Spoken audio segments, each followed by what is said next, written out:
एक जंगल में एक वृक्ष पर एक पक्षी रहता था। उस पक्षी की खास बात यह थी कि जब भी वो पोटी करता था, कुछ देर बाद उसकी पोटी सोना में बदल जाती थी।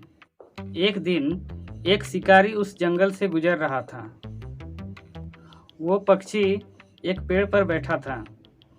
जब वो शिकारी उस पेड़ के नीचे से जा रहा था, तभी उसके सामने एक पोटी गिरी और वो पोटी उस शिकारी के देखते ही देखते सोना बन गई। वो देखकर ये शिकारी आश्चर्य हो गया। देखते ही देखते वो पोटी सोना में कैसे बदल गया, क्योंकि वो आज तक ऐसा नज़ारा कभी देखा ही नहीं था। उसने तुरंत उस पेड़ के नीचे अपना जाल बिछा दिया। वो एक पास के पेड़ के पीछे छुप गया। कुछ देर बाद वो पक्षी इस शिकारी के जाल में फंस गया। वो शिकारी बहुत खुश हुआ। उसने पक्षी को पिंजरे में बंद कर दिया और वो शिकारी घर की ओर चल दिया। घर आकर उसके मन में एक विचार आया, अगर वो इस पक्षी को रखेगा तो लोग राजा को बता देंगे। इससे अच्छा ये है कि वो सोचा कि मैं खुद ही राजा को ये पक्षी दे दूं। अगले दिन वो खुद राजा के दरबार में चला गया और वो पक्षी के बारे में उसने राजा को बताया।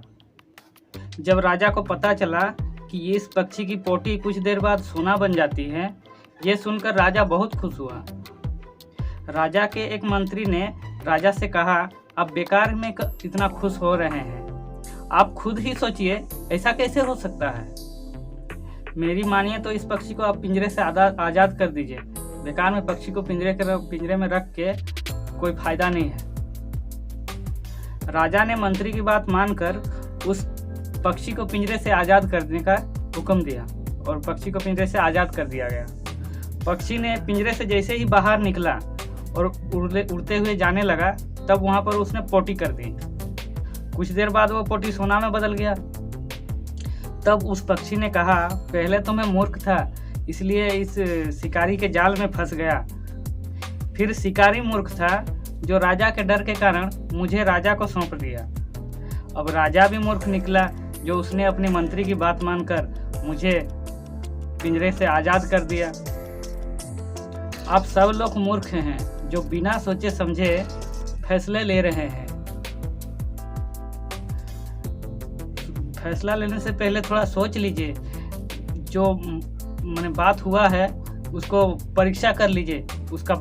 ये कहकर पक्षी वहां से उड़ गया। आपको बिना सोचे समझे या किसी की सलाह मानकर कोई फैसला नहीं करना चाहिए। फैसला जब भी करने का नौबत आए तब अपने मन की बात सुनिए। हर बात पर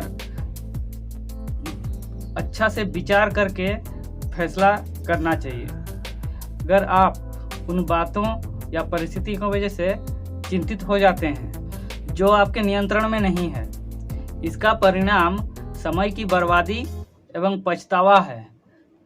सॉरी गाइज, कोई गलती हुई है तो माफ़ कर दीजिएगा और सब्सक्राइब कर दीजिएगा मेरे चैनल को। मेरे चैनल में सब्सक्राइब नहीं हो पा रहा गाइज, सब्सक्राइब भी हो नहीं पा रहा, वॉच टाइम तो इसे भी हो नहीं रहा है। तो यार गर्मी बहुत है। मैं कुछ दिन से वीडियो नहीं बना पाया क्योंकि दुर्गा पूजा के कारण जो है ना, डेकोरेशन चल रहा पूरा।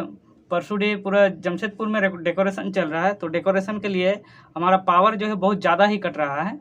मैंने सुबह को वही 9 बजे से काट देता है कि फिर 3 बजे, कभी 2 बजे, 3 बजे ऐसे ही आता है। फिर मेरे को खा पी के अपना दुकान लगाना पड़ता है, इसीलिए मैं कुछ दिन से वीडियो नहीं बना पाया। आज मैं बहुत सोच समझ के वीडियो बना रहा हूँ। क्या करूँ, वीडियो तो बनाना ही पड़ेगा। अब कुछ गलती हो गई है तो माफ़ कर दीजिएगा गाइज, प्लीज़ सब्सक्राइब कर दीजिएगा।